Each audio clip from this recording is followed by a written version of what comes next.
1º de março de 1995. O som metálico dos portões pesados se fechando ecoou pela última vez em Rio Claro, São Paulo. As máquinas, que outrora cuspiam dezenas de milhares de veículos para as ruas do Brasil, foram silenciadas, seladas e abandonadas à ferrugem. Milhares de trabalhadores voltaram para casa de mãos vazias, com os rostos marcados pela incerteza. O sonho industrial havia acabado. Mas que sonho era esse? Há poucos anos, essa mesma fábrica pulsava como o orgulho de uma nação. A Gurgel não era apenas uma montadora, era o símbolo definitivo da independência tecnológica brasileira. No seu auge, a empresa exportava para mais de 40 países, empregava milhares de pessoas e alcançou o impossível. Desenvolveu um motor 100% nacional, desafiando frente a frente as gigantes multinacionais. Eles construíram um império de fibra de vidro e aço que parecia inquebrável. E então, quase num piscar de olhos, tudo desmoronou. De uma frota onipresente nas ruas e estradas de terra, a Gurgel se transformou em uma montanha de dívidas impagáveis e galpões fantasmas. Como um império se desfaz tão rápido? Como uma marca lendária, que sobreviveu às mais cruéis crises globais do petróleo, encontrou seu fim dentro de sua própria casa? A resposta não está na rejeição do consumidor ou em falhas de engenharia. A Gurgel foi asfixiada por uma simples assinatura, uma canetada política e a abertura implacável e repentina de um mercado. Esta não é apenas a história de uma fábrica que faliu. É a história de um homem que ousou acreditar que o Brasil poderia fabricar seus próprios carros, e o preço terrível que pagou por essa audácia. Bem-vindos à ascensão e queda do Império Gurgel. Para entender como um império de aço e fibra cai, precisamos primeiro voltar ao momento exato em que ele foi forjado. A história da Gurgel não começa em uma sala de reuniões luxuosa ou com um investimento bilionário do governo. Ela começa com a indignação profunda de um jovem estudante universitário. João Augusto Conrado do Amaral Gurgel nasceu em 1926 na cidade de Franca, interior de São Paulo.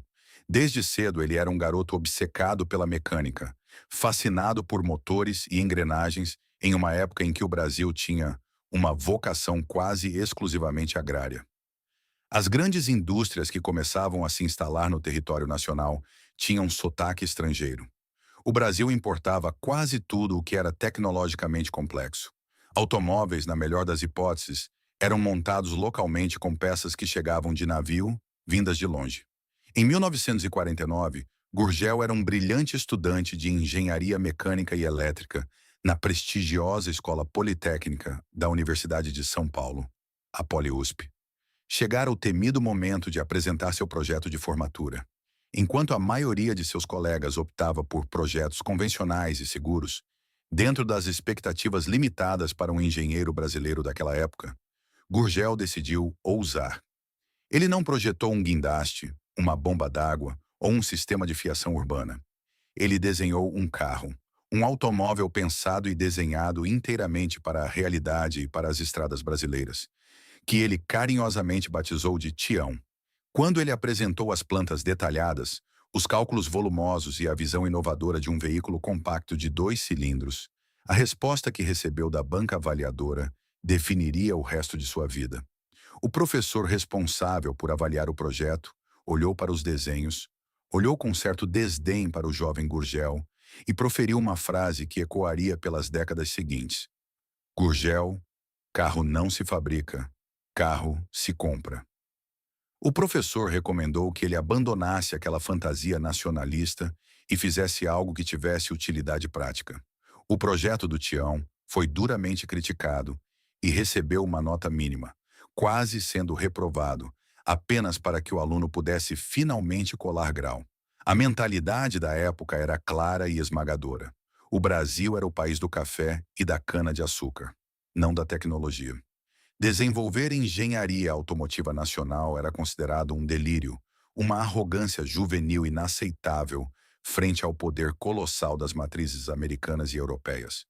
Para a grande maioria das pessoas, uma rejeição tão cruel e direta vinda de uma autoridade acadêmica seria o fim definitivo de um sonho. Para João Gurgel, no entanto, foi o combustível primordial. Naquele dia, caminhando com o projeto do Tião debaixo do braço, ele fez um juramento silencioso, mas inquebrável. Ele dedicaria sua vida a provar que seu professor e que todo o establishment industrial estavam redondamente enganados. O Brasil faria, sim, os seus próprios carros. Mas Gurgel não era apenas um sonhador impulsivo. Ele era um estrategista meticuloso. Ele tinha plena consciência de que paixão cega não constrói fábricas. Conhecimento, paciência e capital, sim. Para derrotar as gigantes estrangeiras, ele precisava primeiro entender como elas operavam por dentro. Nos anos 1950, Gurgel viajou para os Estados Unidos. Ele ingressou no General Motors Institute e trabalhou diretamente na fábrica da Buick. Ele respirou a poeira das linhas de montagem de Detroit, absorveu a rigorosa logística americana e compreendeu a complexa engrenagem da produção em massa. Quando retornou ao Brasil, ele resistiu à tentação de tentar construir um carro de imediato. Em vez disso, focou em acumular capital e testar materiais. Ele abriu a Moplast, uma empresa de plásticos, e depois começou a fabricar mini-carros infantis, movidos a pequenos motores à explosão, além de karts de competição, os famosos karts Mach 1. Os carrinhos infantis foram um sucesso absoluto de vendas. Com eles, Gurgel acumulou o capital inicial necessário e, mais importante do que o dinheiro, dominou completamente a manipulação da fibra de vidro, um material que seria o alicerce invisível de seu futuro império. A espera paciente durou exatos 20 anos. 20 anos desde o dia em que seu projeto de formatura foi menosprezado e jogado de lado. Finalmente, em 1º de setembro de 1969, o juramento do estudante se materializou em concreto e aço. Na Avenida do Cursino, na cidade de São Paulo, com um capital inicial que ele mesmo havia suado para juntar peça por peça, nascia oficialmente a Gurgel Motores. A inauguração não teve os holofotes ou a pompa das multinacionais. A fábrica era extremamente modesta, instalada em um pequeno galpão. O primeiro passo da Gurgel no mercado automotivo foi o lançamento de 4 modelos de buggies baseados em chassis e mecânica da Volkswagen: Ipanema, Búzios, Enseada e Macena. Eles eram veículos recreativos, abertos, projetados para as praias e para o estilo de vida tropical. Gurgel era um visionário, mas não era ingênuo. Ele sabia que não poderia competir de frente com o Fusca ou com o Corcel da Ford logo no seu primeiro dia.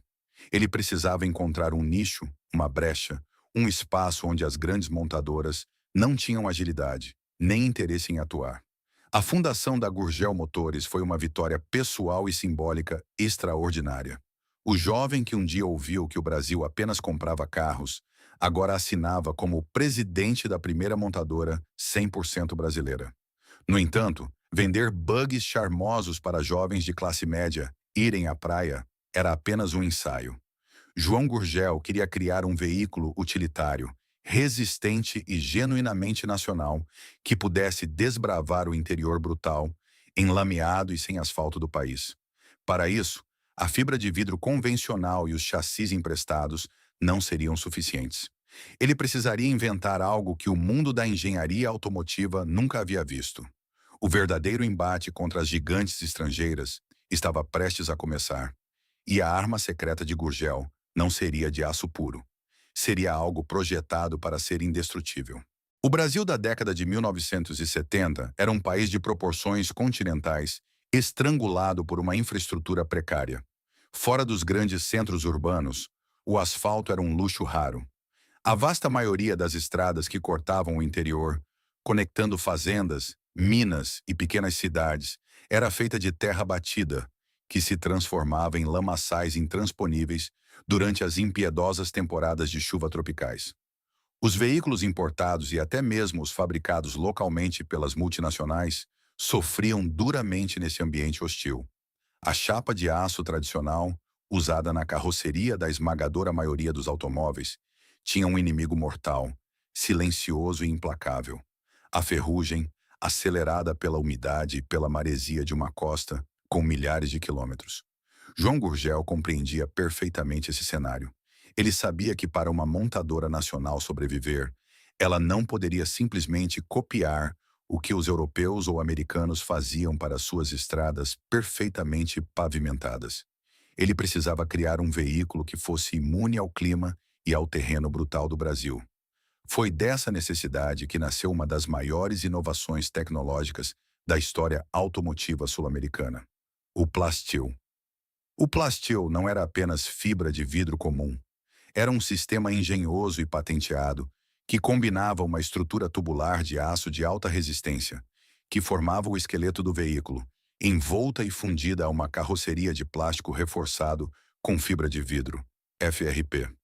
O resultado era um material quase mágico para a época. O Plasteel não enferrujava, não apodrecia, era extremamente leve em comparação ao aço puro e possuía uma resistência a impactos surpreendente. Se um carro da Gurgel batesse em uma árvore no meio da selva, a carroceria não amassava permanentemente como o metal. Na maioria das vezes, a fibra absorvia o choque, ou no máximo, trincava, podendo ser consertada rapidamente com um simples kit de resina.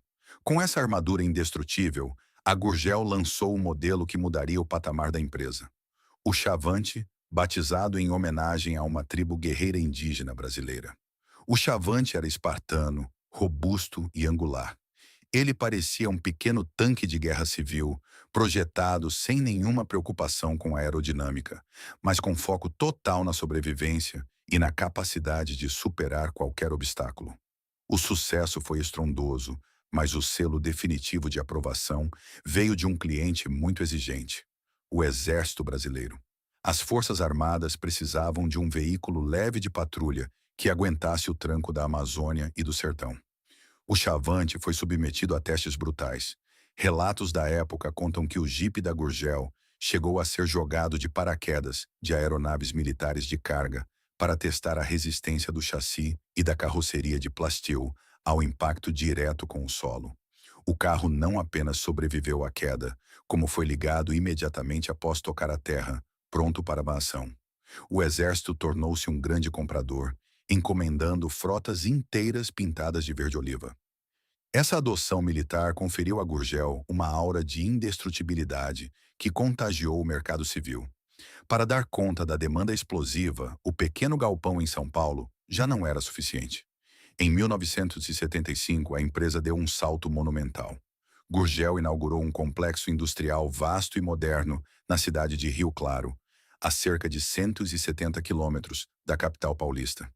A nova fábrica era um modelo de eficiência, abrigando desde a moldagem do Plasteel até as linhas de montagem final.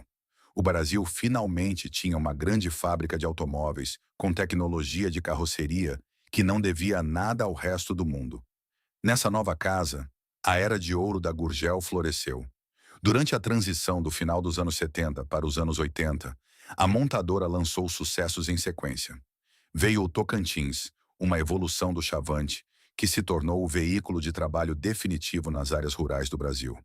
Donos de fazendas, garimpeiros, empresas de energia e aventureiros compravam o Tocantins porque sabiam que ele nunca os deixaria na mão no meio do barro. Em seguida, a empresa ousou entrar no mercado de luxo com o Carajás, um SUV robusto e imponente, muito antes de os SUVs se tornarem uma febre global. O Carajás tinha espaço, conforto relativo e o motor dianteiro, embora o chassi mantivesse a força de sempre, competindo diretamente com a Rural Willys e a Chevrolet Veraneio. No início da década de 1980, a Gurgel vivia o seu ápice financeiro e de prestígio. A fábrica operava em turnos lotados, gerando milhares de empregos diretos e indiretos em Rio Claro e região. A marca cruzou fronteiras, exportando veículos para mais de 40 países, com destaque para nações da América Latina, Caribe e África, que compartilhavam das mesmas estradas difíceis e climas severos que o Brasil. João Gurgel era agora um industrial milionário, respeitado pelo governo e adorado por uma legião de proprietários fiéis. Do ponto de vista puramente capitalista, o jogo estava ganho. O modelo de negócios da Gurgel era brilhante. A empresa criava o design, fabricava a carroceria indestrutível em Plasteel e comprava o conjunto mecânico, motores, caixas de câmbio e suspensões da Volkswagen do Brasil. Essa aliança permitia que a Gurgel tivesse custos de desenvolvimento baixos na parte mecânica, enquanto oferecia aos clientes a facilidade de encontrar peças de reposição VW em qualquer oficina de esquina do país. Era uma máquina de imprimir dinheiro. Qualquer empresário pragmático teria estacionado ali, focado em otimizar lucros, pagar dividendos e desfrutar do império construído. Mas João Augusto Conrado do Amaral Gurgel não era um homem movido apenas por balanços financeiros. Dentro dele, o estudante universitário humilhado em 1949 ainda gritava. Ele havia provado que o Brasil podia desenhar e fabricar carros fantásticos, mas havia uma mancha nesse orgulho. O coração dos veículos Gurgel ainda pulsava em alemão. O motor era da Volkswagen. Para a mente inflexível de Gurgel, ser dependente de uma tecnologia estrangeira para mover seus carros significava que o juramento não estava completo. A independência não era total. No auge do sucesso do Plasteu, enquanto a fábrica de Rio Claro batia recordes de produção, o fundador tomou uma decisão que faria o chão tremer. Ele não queria mais comprar motores. Ele queria projetar, fundir e fabricar um motor 100% brasileiro, algo que as multinacionais consideravam impossível para um país de terceiro mundo. Essa obsessão por independência absoluta seria o motor de sua maior glória e o gatilho da sua ruína. A ambição de João Gurgel não cabia nos limites de um chassi ou de um motor emprestado. Para ele, uma verdadeira montadora precisava de um coração próprio. O motor é a alma de um automóvel, e a alma dos veículos utilitários e jipes da Gurgel, por melhores que fossem suas carrocerias, ainda pertencia à Volkswagen. No meio dos anos 1980, enquanto a empresa desfrutava de uma fase de conforto e estabilidade financeira, graças ao sucesso absoluto da linha Plasteel no interior e nas Forças Armadas, Gurgel decidiu que era hora de dar o salto mais perigoso e definitivo de sua vida empresarial. Desenvolver um motor inteiramente nacional, do primeiro traço no papel à última peça de alumínio. O projeto foi batizado de Enertron. A equipe de engenheiros da Gurgel, liderada e constantemente pressionada pelo próprio fundador, trancou-se nos laboratórios da fábrica, em Rio Claro, com uma missão quase impossível: criar um propulsor que fosse barato, extremamente robusto, econômico e, acima de tudo, que não infringisse absolutamente nenhuma patente internacional das grandes corporações. O desenvolvimento consumiu dias e noites insones. Gurgel investiu uma fortuna na compra de tornos de controle numérico de última geração e na repetição exaustiva de testes. O ceticismo na indústria era enorme. As publicações especializadas duvidavam abertamente que uma fábrica do interior paulista conseguisse fundir blocos de motor com a precisão exigida pela engenharia moderna. Mas após milhares de horas de testes em bancada e testes de rodagem secretos, o Enertron provou seu valor. Era um motor de 2 cilindros opostos, boxer, totalmente fundido em alumínio, o que o tornava incrivelmente leve. Tinha refrigeração a água e uma ignição eletrônica inovadora para a época, que eliminava o distribuidor, uma peça mecânica que era fonte frequente de problemas nos carros daquele período. Era um feito tecnológico notável para o Brasil. No entanto, um novo coração precisava de um novo corpo. Gurgel não queria simplesmente colocar o Enertron nos utilitários rústicos já existentes. Ele tinha uma visão social muito mais ampla. Ao observar as grandes metrópoles brasileiras, cada vez mais caóticas, inchadas e engarrafadas, ele enxergou a necessidade urgente de um veículo puramente urbano. Deveria ser ágil, minúsculo, fácil de estacionar e ter um consumo de combustível mínimo. Nascia ali o conceito do projeto Senna, o carro econômico nacional. O Senna era a antítese dos sedãs pesados europeus ou dos beberrões americanos que circulavam no país. Era um subcompacto estritamente focado em transportar 4 pessoas em trajetos curtos. Sua estrutura continuava a usar o DNA da empresa. Um chassi de aço envolto pelo indestrutível Plasteel, garantindo que, apesar de pequeno, o carro fosse rígido e seguro. O objetivo não era o luxo, mas democratizar o automóvel, oferecendo a primeira alternativa genuinamente acessível para milhões de trabalhadores da classe média baixa brasileira. O problema é que desenhar um motor e um carro do zero exige montanhas colossais de dinheiro. O caixa acumulado pela Gurgel, mesmo em sua melhor fase, não era remotamente suficiente para financiar a pesquisa, a engenharia simultânea, a criação de todos os moldes e a construção de uma linha de montagem inédita para produzir milhares de veículos em massa. A montadora precisava de uma injeção de capital gigantesca e imediata. No Brasil da década de 1980, recorrer a bancos era assinar uma sentença de morte. O país estava afundado em uma espiral de hiperinflação e juros estratosféricos. Pegar dinheiro emprestado no sistema financeiro tradicional devoraria os lucros antes mesmo de o primeiro carro sair da linha de produção. Gurgel estava encurralado entre a materialização do seu maior sonho e a realidade econômica implacável do Brasil. Para que o motor Enertron e o Senna ganhassem as ruas, ele precisaria inventar não apenas um carro, mas uma nova maneira de financiar a própria revolução.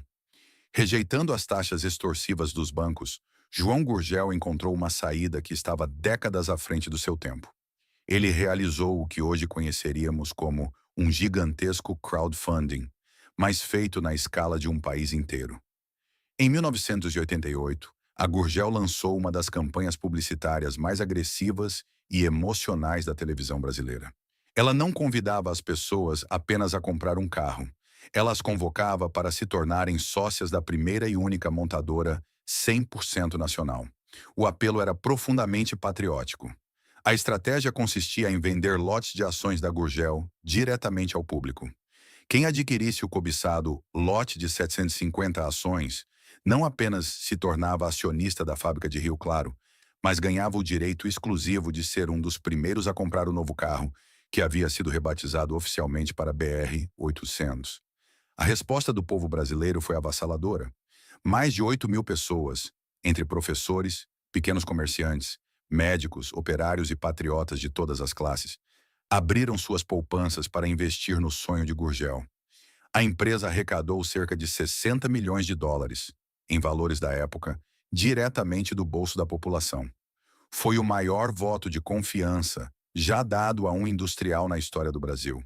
Com o cofre cheio, os galpões em Rio Claro foram ampliados e a linha de montagem do BR-800 foi instalada. Mas faltava transpor a última barreira, a mais letal de todas, a carga tributária. No Brasil, os impostos sobre automóveis sempre foram esmagadores. Para que o BR-800 fosse verdadeiramente popular e justificasse seu tamanho diminuto, ele precisava chegar às concessionárias custando significativamente menos do que os carros mais baratos das multinacionais, como o Chevette da GM ou o Gol da Volkswagen. Gurgel levou sua cruzada até Brasília. Usando seu carisma, a força de seus 8.000 novos acionistas e o apelo de um carro que economizava combustível em tempos de crise energética, ele negociou diretamente com o então presidente da República, José Sarney. O argumento foi vitorioso. O governo federal criou um decreto especial concedendo um benefício fiscal massivo ao projeto. O IPI, Imposto sobre Produtos Industrializados, para o carrinho da Gurgel foi cortado para meros 5%, enquanto as concorrentes multinacionais pagavam impostos que chegavam a ser 5 vezes maiores em seus modelos. O alinhamento dos astros parecia perfeito. O BR-800 chegou às ruas como o carro 0 km mais barato do Brasil, custando quase 30% a menos que o rival mais próximo. O sucesso inicial foi absoluto. Rapidamente, os pequenos carros quadrados de fibra de vidro começaram a pontilhar as capitais do país. A fábrica trabalhava freneticamente para atender aos pedidos dos acionistas e do mercado. A Gurgel havia atingido o zênite de sua ousadia corporativa. No entanto, por trás das manchetes de jornais e das fábricas operando a todo vapor, escondia-se uma fragilidade estrutural aterradora. Sem perceber, a Gurgel havia amarrado o destino de sua maior aposta e o suor de seus milhares de acionistas a uma âncora extremamente volátil, a boa vontade do governo. A vantagem do BR-800 não estava cimentada apenas em sua mecânica peculiar ou no baixo custo de produção, mas em uma exceção tributária artificial concedida por uma canetada política. O que João Gurgel, cegado pelo sucesso de sua engenharia e pelo fervor nacionalista, não conseguiu calcular foi a rapidez e a brutalidade com que a política brasileira pode mudar de direção. Governos mudam, alianças se quebram. O escudo protetor de Brasília, que viabilizou o milagre do BR-800, estava prestes a desaparecer. E quando o fizesse, o império de fibra de vidro seria exposto à força de uma tempestade para a qual não estava preparado. O ano de 1990 amanheceu no Brasil trazendo não apenas uma nova década, mas uma revolução política e econômica de proporções sísmicas. Em março daquele ano, Fernando Collor de Mello assumiu a presidência da República, tornando-se o primeiro presidente eleito por voto direto em quase 3 décadas. Jovem, impetuoso e com um discurso agressivamente neoliberal, o novo presidente tinha uma visão radicalmente diferente de seus antecessores sobre a proteção da indústria nacional. Para Collor, o modelo de substituição de importações, que havia blindado o mercado brasileiro por gerações, havia transformado o país em um museu de tecnologias obsoletas. Em uma de suas declarações mais famosas, polêmicas e devastadoras para a indústria local, ele comparou abertamente os automóveis fabricados no Brasil a verdadeiras carroças. Essa frase não era apenas uma hipérbole retórica ou um golpe de marketing político. Era o prenúncio de uma tempestade perfeita e irreversível. Durante décadas, o mercado automotivo brasileiro operou em um regime de reserva quase total. As importações de veículos eram terminantemente proibidas ou taxadas de forma tão brutalmente punitiva que apenas uma fração ínfima da elite conseguia trazer um carro estrangeiro para as ruas do país.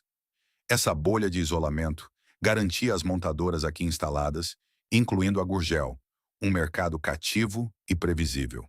Sem a pressão letal para inovar no mesmo ritmo frenético das matrizes nos Estados Unidos, na Europa ou no Japão, as empresas locais ditavam os preços, as tecnologias e a qualidade do que era oferecido. Com uma sucessão rápida de medidas e decretos no início de seu mandato, o governo Collor mudou as regras do jogo do dia para a noite. Ele escancarou os portões do mercado nacional. As tarifas de importação, que antes funcionavam como uma muralha intransponível protegendo a indústria local, despencaram vertiginosamente. O impacto logístico e visual foi assombroso. Em questão de meses, os portos brasileiros, como o de Santos e o de Vitória, que por muito tempo descarregavam apenas componentes industriais esporádicos, começaram a ser inundados por enormes navios abarrotados de veículos reluzentes, equipados com inovações que o consumidor brasileiro apenas lia em revistas importadas. Para João Gurgel, encastelado em sua fábrica em Rio Claro, o choque foi imediato, profundo e existencial. Até aquele momento exato, a Gurgel Motores competia em um tabuleiro de xadrez, onde conhecia intimamente todos os adversários locais e todas as regras tarifárias. O colossal projeto do BR-800 fazia sentido porque o governo federal, na gestão anterior, havia moldado as leis tributárias para garantir sua viabilidade econômica através da redução do IPI. Mas agora, o escudo invisível de Brasília havia se desintegrado no ar. O fervoroso nacionalismo econômico, que fora a principal alavanca de marketing e a base emocional para atrair 8.000 pequenos investidores, de repente passou a ser tratado pelo novo governo como um sinônimo de atraso, um obstáculo ao sacrossanto mercado livre. O chão começava a ceder sob os pés do engenheiro sonhador. A abertura abrupta não trouxe apenas as cobiçadas BMWs e Ferraris para as garagens dos milionários. Ela trouxe uma enxurrada de carros populares e baratos de países que os brasileiros mal sabiam colocar no mapa automotivo. O golpe mais duro, irônico e fulminante contra a Gurgel veio diretamente do leste europeu, de um país que acabara de ver o comunismo ruir, a Rússia. A marca Lada invadiu o Brasil como um autêntico tsunami comercial. A Lada desembarcou no país com o modelo Laika, um sedã de design quadrado e antiquado, mas construído com chapas de aço espessas, mecânica simples, 4 portas e, o mais importante, espaço amplo para 5 pessoas e um porta-malas de verdade. E o preço? O Lada Laika, mesmo pagando as novas taxas de importação impostos portuários e os pesados custos de frete internacional, chegava às concessionárias brasileiras custando praticamente o mesmo e, em algumas promoções, até menos, que o minúsculo BR-800. De repente, a principal e mais vital vantagem competitiva da Gurgel, que era vender o carro 0 km mais barato do Brasil, evaporou como uma gota d'água em uma chapa incandescente.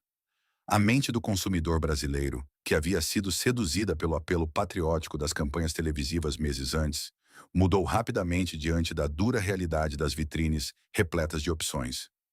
Por que uma família apertaria o orçamento para comprar um subcompacto nacional, com um motor de apenas 2 cilindros e espaço limitadíssimo, se pelo mesmo dinheiro poderia levar para casa um carro importado muito maior? A equação de compra deixou de ser sobre patriotismo e passou a ser estritamente sobre valor puro, custo-benefício e utilidade.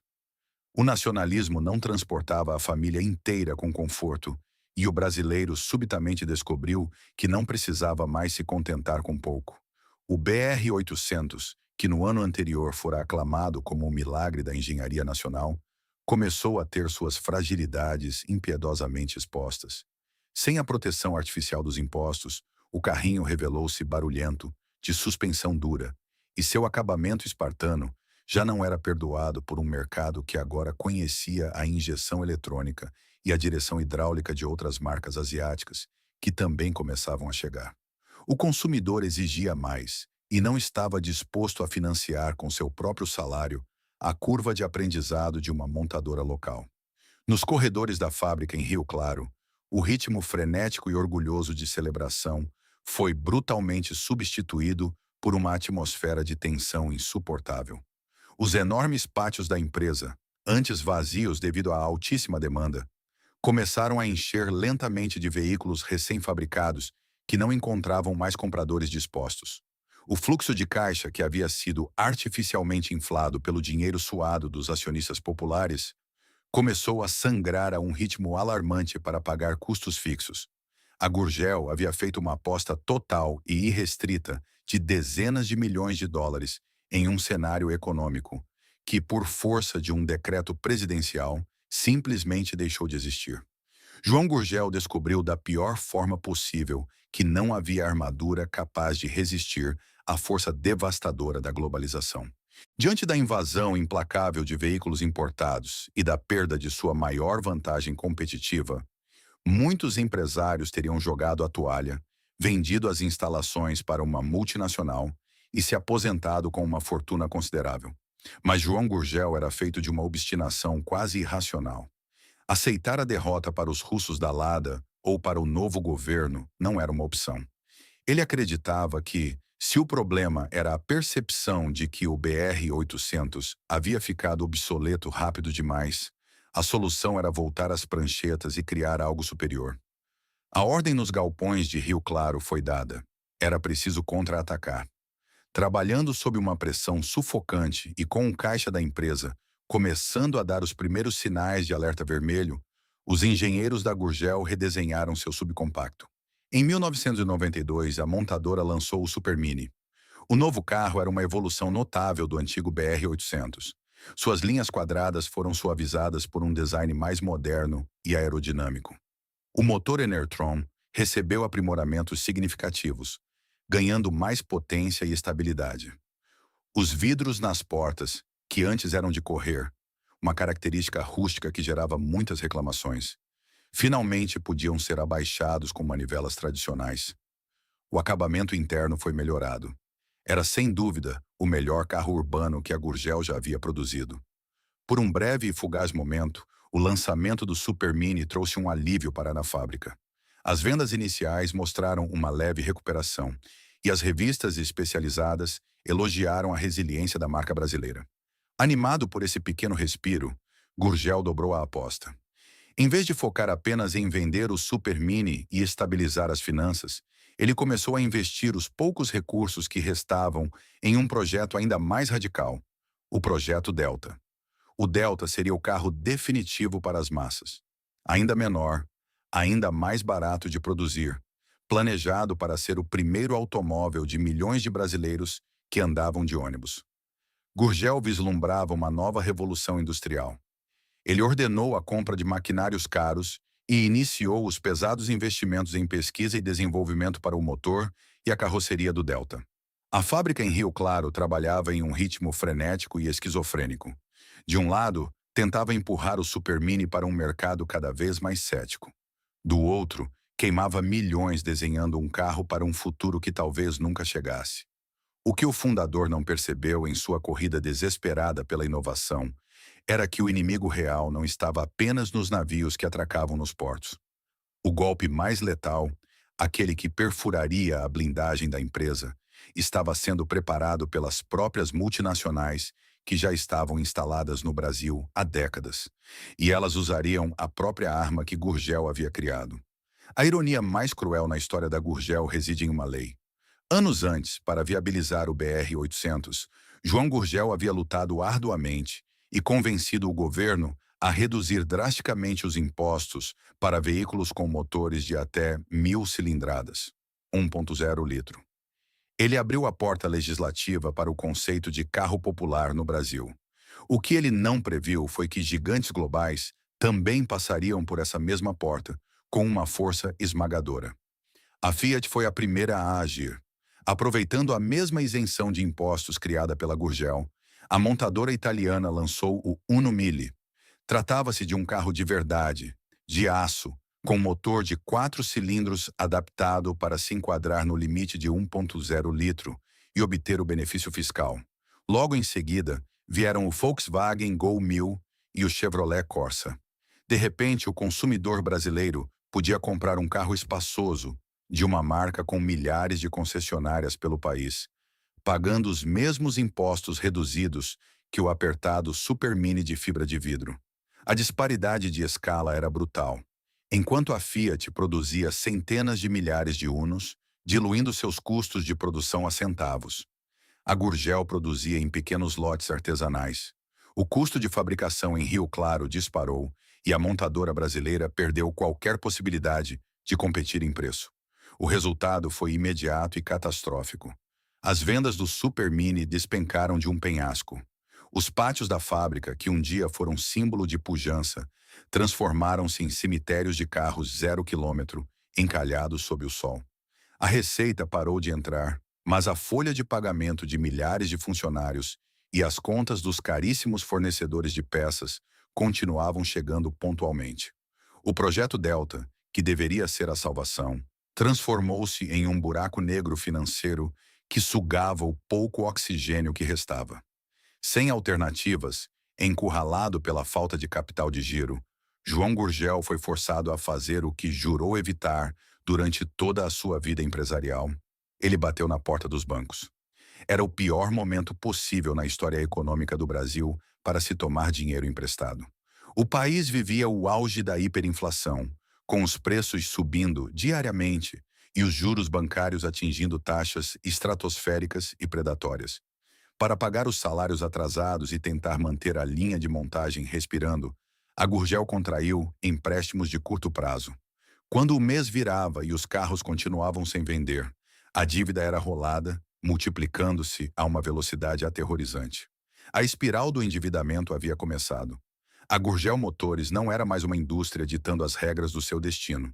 Havia se tornado refém de um sistema financeiro implacável. O desespero tomou conta dos corredores administrativos. A falência, uma palavra antes proibida em Rio Claro, começou a ser sussurrada. João Gurgel precisava de um milagre imediato, ou de um parceiro poderoso, para não ver a obra de sua vida ser devorada pelos juros. Ele olhou então para o norte do país, acreditando ter encontrado sua salvação em um aperto de mãos político. O cerco financeiro estava se fechando rapidamente ao redor da fábrica em Rio Claro. Com os pátios lotados de modelos Supermini encalhados e os juros bancários devorando o caixa da empresa a uma velocidade assustadora, João Gurgel precisava de uma tábua de salvação monumental. Ele se recusava terminantemente a aceitar o fim.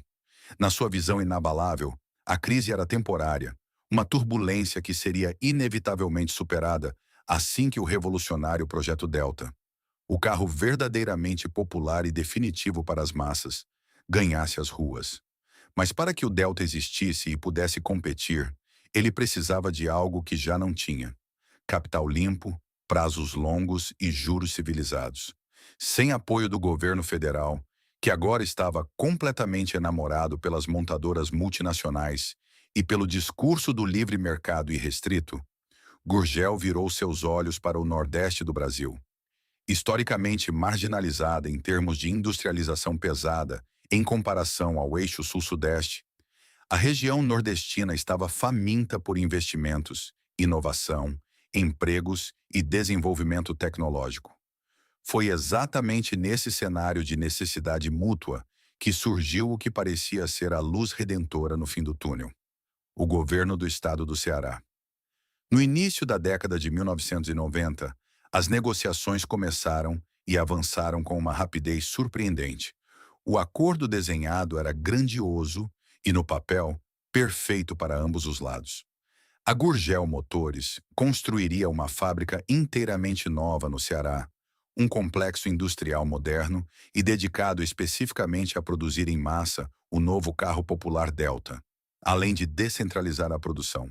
Em troca, o governo cearense, através de fundos estatais de desenvolvimento, forneceria os empréstimos a juros subsidiados necessários para erguer as instalações e, crucialmente, alavancar o capital de giro que a montadora tanto precisava para sobreviver no curto prazo. Para o estado do Ceará, o projeto significava entrar no seleto e cobiçado mapa da indústria automotiva nacional, atraindo uma cadeia de fornecedores e gerando milhares de empregos diretos. Para João Gurgel, era a fuga do asfixiante e letal sistema financeiro privado e a garantia de sobrevivência do seu sonho patriótico.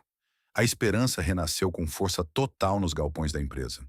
João Gurgel viajou para Fortaleza, foi recebido com honras de chefe de Estado, e os jornais locais estamparam com orgulho a promessa da nova era industrial nordestina.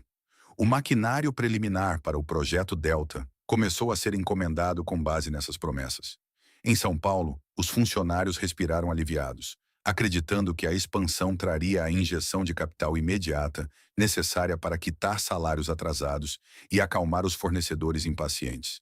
O próprio Gurgel, mesmo consumido fisicamente pelo estresse de liderar uma empresa à beira do colapso, voltou a sorrir com confiança nas entrevistas, reafirmando que o Brasil teria o seu próprio carro popular, feito por mãos brasileiras, em solo cearense.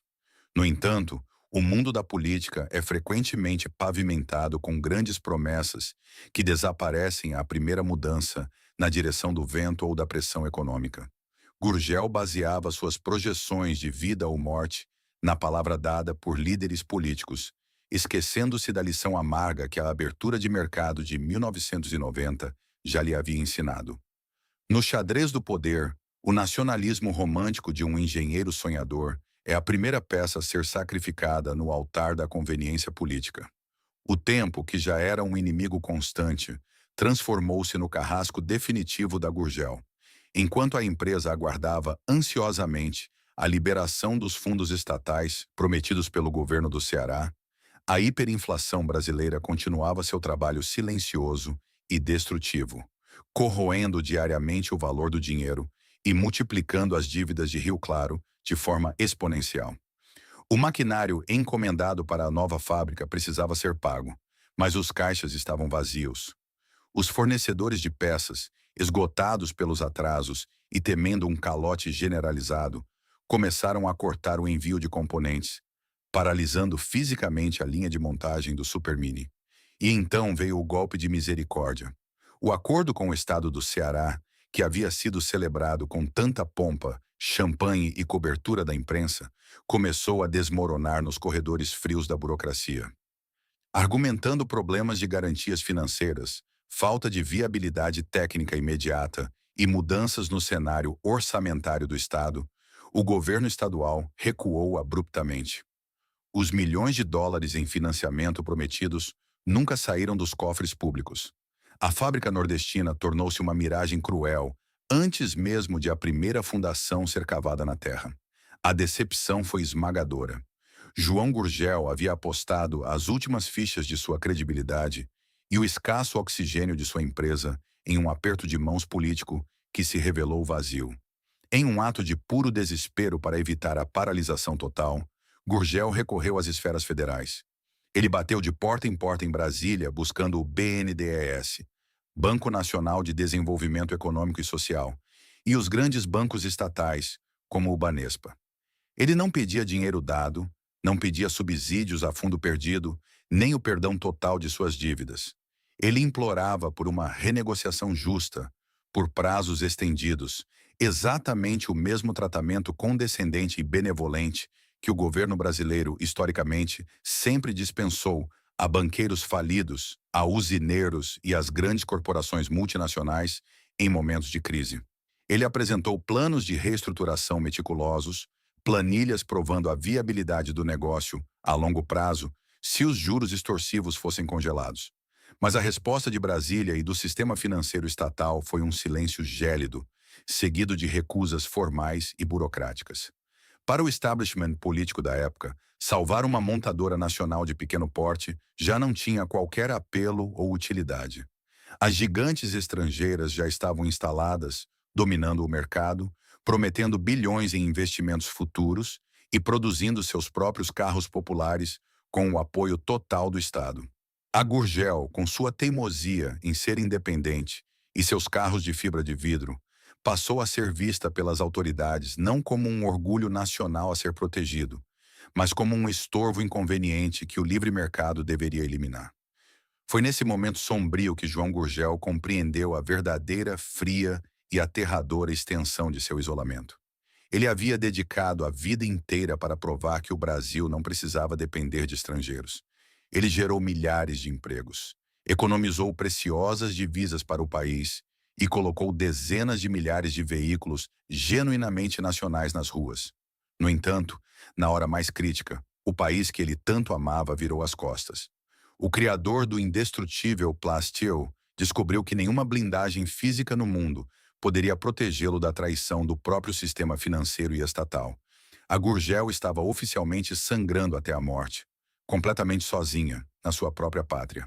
O ano de 1993 começou não com o barulho vibrante das prensas e o cheiro forte de resina de fibra de vidro, mas com um silêncio sepulcral e angustiante.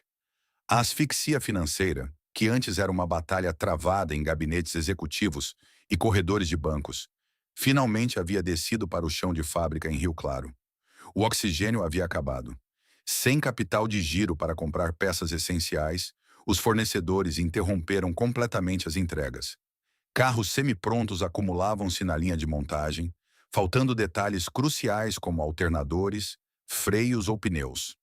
A engrenagem da Gurgel Motores, antes uma máquina de precisão, havia travado fisicamente. Mas a tragédia de uma indústria não é medida apenas em peças faltando, e sim no impacto brutal sobre as pessoas que a fazem funcionar. Os milhares de operários da Gurgel, que outrora batiam no peito com orgulho por construírem os únicos carros puramente brasileiros, agora enfrentavam a fome e o desespero. Os salários que começaram a atrasar dias, passaram a atrasar semanas e depois meses. Famílias inteiras na cidade de Rio Claro e região, cuja subsistência dependia exclusivamente da fábrica, viram-se repentinamente sem dinheiro para pagar aluguel ou colocar comida na mesa. A lealdade tem um limite quando a sobrevivência básica está em jogo. Com os bolsos vazios e sem respostas claras da diretoria, os trabalhadores tomaram a decisão mais dolorosa para qualquer operário: cruzar os braços. A greve estourou. Os portões da fábrica, que antes recebiam milhares de funcionários dispostos a construir o futuro da nação, agora eram palco de protestos, faixas de indignação e rostos marcados pela exaustão e pela incerteza. Para João Gurgel, ver seus próprios funcionários, pessoas que ele considerava parte de uma grande família industrial, paralisando a fábrica foi o golpe emocional mais devastador. O homem que projetou carros indestrutíveis agora via seu império humano desmoronar diante de seus olhos. Ele não tinha como pagá-los. O fluxo de caixa estava absolutamente zerado, devorado pelos juros bancários diários. O som das máquinas desligadas ecoava pelos galpões enormes como um lamento. A produção do Super Mini, a última esperança comercial da marca, havia caído para praticamente zero. A Gurgel não estava apenas doente, ela estava em estado terminal. Diante do colapso físico e da pressão insuportável dos credores, que ameaçavam tomar os galpões e as máquinas para liquidar as dívidas, a diretoria tomou uma atitude extrema de sobrevivência jurídica. Em junho de 1993, a Gurgel Motores entrou com um pedido oficial de concordata, o equivalente na época à atual recuperação judicial. O objetivo teórico da concordata era ganhar tempo, congelar as dívidas por um período determinado para que a empresa pudesse se reestruturar, voltar a produzir, gerar caixa e, eventualmente, pagar o que devia. No entanto, no Brasil de 1993, mergulhado na hiperinflação e com um mercado automotivo agora totalmente dominado pelas opções de carros populares das multinacionais, a concordata da Gurgel não foi um remédio.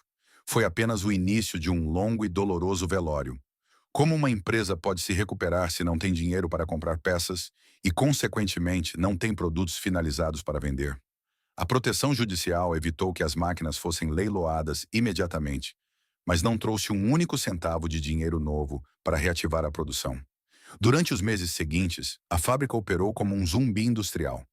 Um punhado de carros foi montado quase artesanalmente, utilizando sobras de estoque e peças canibalizadas de outros veículos. Mas era um esforço inútil diante do tamanho da montanha de dívidas, que já ultrapassava a casa das dezenas de milhões de dólares.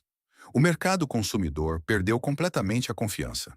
Ninguém queria arriscar suas economias comprando um carro de uma montadora que estava publicamente à beira da falência, temendo a óbvia falta de peças de reposição e de assistência técnica no futuro próximo.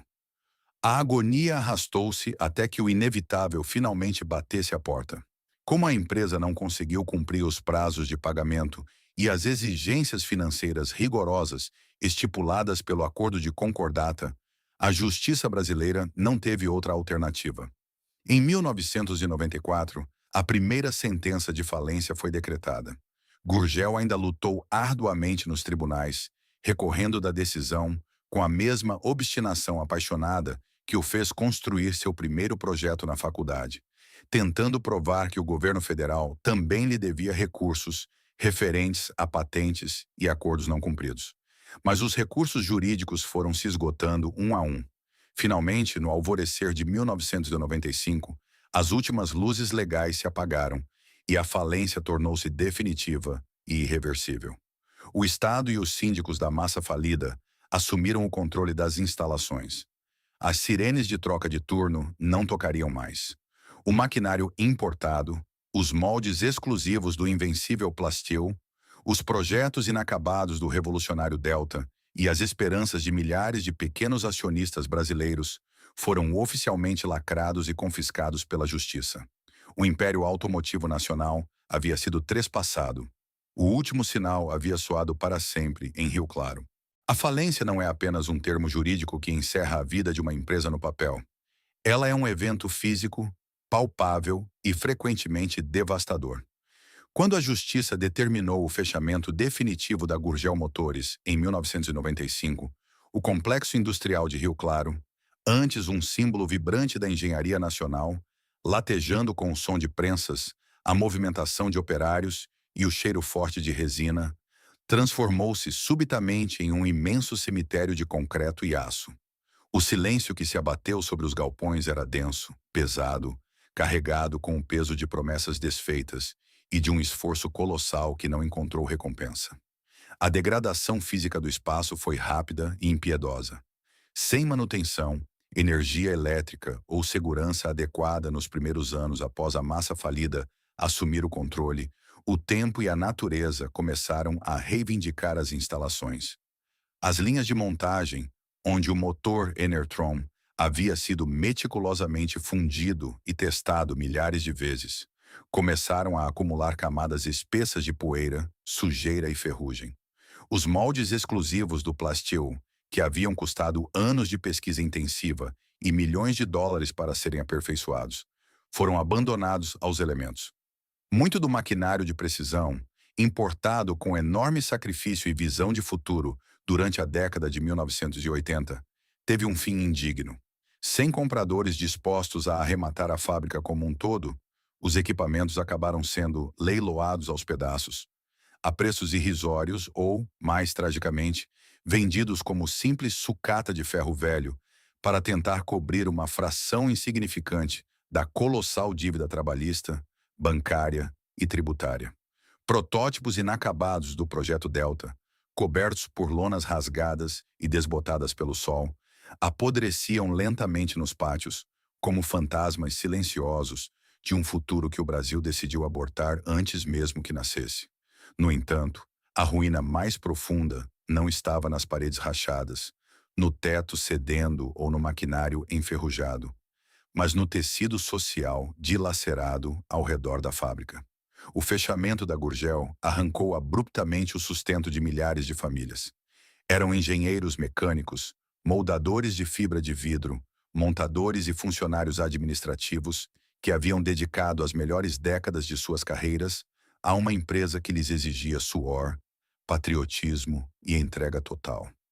Muitos desses trabalhadores que haviam se tornado altamente especializados nas técnicas peculiares da Gurgel descobriram da pior maneira que suas habilidades específicas quase não tinham demanda nas linhas de montagem pasteurizadas e automatizadas das multinacionais que agora dominavam o país. O desemprego não era apenas financeiro, era uma perda de identidade profissional. A cidade de Rio Claro sentiu o impacto como um terremoto econômico de grande escala. Durante anos, a Gurgel fora o coração industrial orgulhoso e um dos maiores empregadores privados da região. O dinheiro que circulava nos supermercados, nas lojas de roupas, nas farmácias e no comércio local, impulsionado todo início de mês pelos salários da montadora, secou repentinamente. Fornecedores regionais de pequeno e médio porte, que haviam crescido e atrelado seus negócios quase que exclusivamente à demanda da Gurgel, foram impiedosamente arrastados juntos para o abismo financeiro, criando um efeito dominó de falências em cadeia e desemprego em massa na região. O vasto complexo industrial de Rio Claro tornou-se um espectro urbano, um monumento gigantesco e melancólico à desindustrialização precoce. Para quem passava pela rodovia e via as enormes letras desbotadas do logotipo da Gurgel no alto dos galpões abandonados, a sensação inevitável era a de um luto coletivo. Não era apenas uma fábrica de carros que estava ali, morta e sendo consumida pelo abandono no interior paulista. Era a evidência física inegável de que o sonho do Brasil de ser um protagonista soberano na tecnologia global havia sido esmagado, desmontado peça por peça e vendido por quilo. O fantasma de Rio Claro servia como um lembrete cruel e permanente de que, no jogo brutal e insensível da economia globalizada, não há misericórdia ou perdão para os sonhadores que ficam sem dinheiro. Para João Augusto Conrado do Amaral Gurgel, o fechamento dos portões em Rio Claro não foi apenas uma falência corporativa. Foi a amputação de sua própria essência. O homem que havia dedicado cada segundo de sua vida adulta, cada centavo de seu patrimônio e toda a sua genialidade criativa para colocar o Brasil no mapa da tecnologia automotiva global, viu-se subitamente despojado de sua criação. Nos anos que se seguiram ao colapso definitivo da fábrica, o engenheiro outrora incansável, carismático e combativo, recolheu-se a uma vida silenciosa e reclusa em São Paulo. O peso monumental do fracasso, as batalhas judiciais infindáveis contra credores e o Estado, e o sentimento de profunda e amarga traição por parte do país que ele tanto tentou engrandecer, cobraram um pedágio implacável. Como se a própria biologia resolvesse espelhar a tragédia de sua obra, Gurgel foi diagnosticado com o mal de Alzheimer. Havia uma ironia cósmica e cruel nessa doença. Uma das mentes mais brilhantes, inventivas e patrióticas da engenharia brasileira começou a perder suas memórias, fragmento por fragmento, exatamente na mesma época em que o Brasil parecia querer esquecer rapidamente que um dia teve a audácia de construir seus próprios motores. Após anos de uma longa e silenciosa batalha contra o esquecimento, João Gurgel faleceu em 30 de janeiro de 2009, aos 83 anos de idade. Ele partiu sem ver seu nome reabilitado pela indústria que ajudou a desbravar. Mas a verdadeira engenharia tem uma forma peculiar e teimosa de desafiar a mortalidade. O sonhador morreu. A fábrica transformou-se em um esqueleto de concreto. No entanto, os milhares de carros que ele projetou se recusaram a desaparecer. Graças à invenção do indestrutível plastil, imune à ferrugem e à corrosão tropical, uma quantidade espantosa de modelos Chavante, Tocantins, Carajás e os pequenos BR-800 e Supermini sobreviveu ao teste impiedoso do tempo, do barro e do asfalto esburacado. Hoje, décadas após a última máquina ser desligada, ocorreu um fenômeno que nem o mais otimista dos economistas poderia prever: a ressurreição emocional da marca. Existe atualmente em todo o Brasil um fervoroso e gigantesco movimento de resgate e preservação. Inúmeros clubes de colecionadores, encontros anuais de carros antigos e milhares de entusiastas dedicam tempo e dinheiro para manter a frota da Gurgel rodando impecavelmente. Eles garimpam peças originais, restauram a fibra de vidro com carinho artesanal e exibem seus veículos com um orgulho quase cívico. Para essas pessoas, dirigir um Gurgel não é apenas um hobby de antigo mobilismo, é um ato consciente de resistência histórica. Cada pequeno motor Enertron que ainda bate nas ruas é um protesto sonoro contra o complexo de vira-lata brasileiro. Os colecionadores enxergam naqueles carros de linhas quadradas não os erros estratégicos do final da empresa, mas a bravura inquestionável de seu início. O legado de João Gurgel transcende, em muito, o trágico balanço financeiro final de sua montadora. É verdade que ele falhou em manter um negócio lucrativo em um dos ambientes econômicos e políticos mais caóticos e hostis do planeta. Ele cometeu erros de gestão inegáveis. Foi excessivamente teimoso quando o mercado exigia flexibilidade e subestimou a força esmagadora, veloz e predatória da globalização. Mas, acima de tudo, ele cumpriu o juramento silencioso que fez ao seu professor universitário em 1949. Ele provou, além de qualquer dúvida razoável, que o Brasil tinha, sim, a capacidade intelectual, a engenharia e a força de trabalho necessárias para desenhar, testar e fabricar automóveis do zero. A queda da Gurgel não foi uma falha da engenharia nacional, mas uma falha sistêmica de um país que não soube, ou não quis, proteger e nutrir a sua própria capacidade de inventar o futuro. A história da Gurgel é, no fundo, uma profunda e dolorosa reflexão sobre o preço da soberania. João Augusto Conrado, do Amaral Gurgel, dedicou sua vida para provar que uma nação só é verdadeiramente independente quando consegue forjar suas próprias máquinas, dominar sua própria tecnologia e não apenas consumir passivamente o que o resto do mundo decide lhe vender. Ele construiu um império de fibra de vidro e aço que resistiu à lama, à maresia, aos piores terrenos e à desconfiança, mas que não teve blindagem suficiente para resistir a uma canetada de burocratas e à força esmagadora de um mercado globalizado e sem misericórdia. A ruína da monumental fábrica em Rio Claro não representa simplesmente a falha de um homem teimoso ou o fracasso de um carro pequeno. Ela expõe, de maneira crua, a fragilidade de um sistema econômico e político que frequentemente pune a inovação local em favor do capital estrangeiro. Mostra o retrato de um Estado que, no momento mais crítico da história industrial do país, preferiu estender o tapete vermelho e as isenções fiscais para as gigantes multinacionais, enquanto deixava a sua única montadora, genuinamente nacional, sangrar, endividada e isolada até a morte. Hoje, os galpões vazios em São Paulo servem como um monumento silencioso a uma oportunidade perdida, mas as ruas ainda contam a verdadeira história. Cada veículo Gurgel que ainda cruza bravamente uma estrada brasileira é um lembrete físico e motorizado de que o impossível foi feito uma vez. O sonho de um Brasil tecnologicamente autônomo e audacioso foi real. Ele teve um nome, teve um motor 100% próprio e teve uma fábrica que pulsou incansavelmente com o suor, a esperança e o patriotismo de milhares de trabalhadores. E você? Acha que o Brasil perdeu definitivamente a sua única grande chance de ter uma indústria automotiva soberana? Ou acredita que ainda há espaço para sonhadores indomáveis como João Gurgel no implacável mundo corporativo de hoje? Deixe a sua opinião nos comentários abaixo. Nós queremos muito saber o que você pensa. Se esta jornada de ambição, glória e queda impactou você, não se esqueça de se inscrever no canal, ativar as notificações e deixar o seu like. Isso nos ajuda a continuar desenterrando os gigantes esquecidos da nossa história industrial e econômica. Muito obrigado por assistir e até o próximo documentário.